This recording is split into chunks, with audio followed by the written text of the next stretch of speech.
So mga bro, ito naman yung style ng sec na parang ano, practical pants.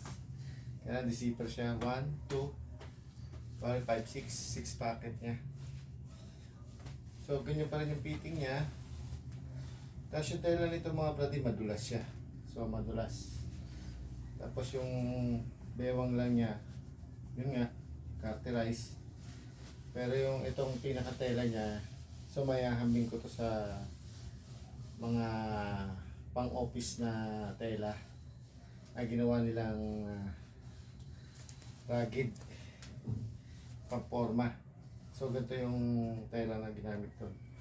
So mga brady, maganda rin to. Ito yung black version na ano, suot natin mamaya yung gray version. Check nyo. So mga brady, ito naman yung gray version niya. Yung gray niya mga brady maganda kasi talagang dark gray ang dating niya. So ayan mga brady, ganun na pa rin.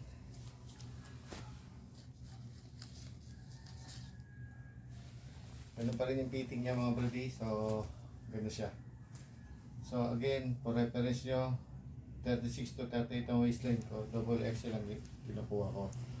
So tapos 5'8 ang height ko, so ganyan ang fitting. So nakikita nyo medyo may allowance pa sa height ko. So mga brady, consider nyo to kasi napakamura lang. Tapos si Seki pala, pag nakatatlong item kayo sa kanya, meron kayong makukuhang pre. Ito yung pre niya. Hindi ko lang alam kung ano tong pre na to, kung para saan gamitin to. So mga brody, sa susunod ulit. Ciao. So mga brody, papakita ko lang pala sa inyo yung color comparison ng ano. Ito kasi gray din to ni Otako. Ito suot ko gray ni Seki. Yan. Tapos yung 6 packet ni Otako, pag ganito siya. So may flip up. Kay Seki naman zipper. So yung ano naman nila, tela nila, same lang. Same lang sila ng tela. Yan. So ayan mga brady, binigyan ko lang kayo ng idea. Yan.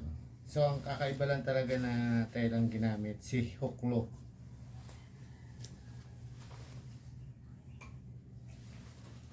Ito si Huklo naman, kasi para siyang slacks na makapal na rubberized. Ito kasi si Huklo, lahat rubberized siya mga brady. At itong fittings niya, rubberized. So ayan mga brady, sa susunod ulit. Ciao.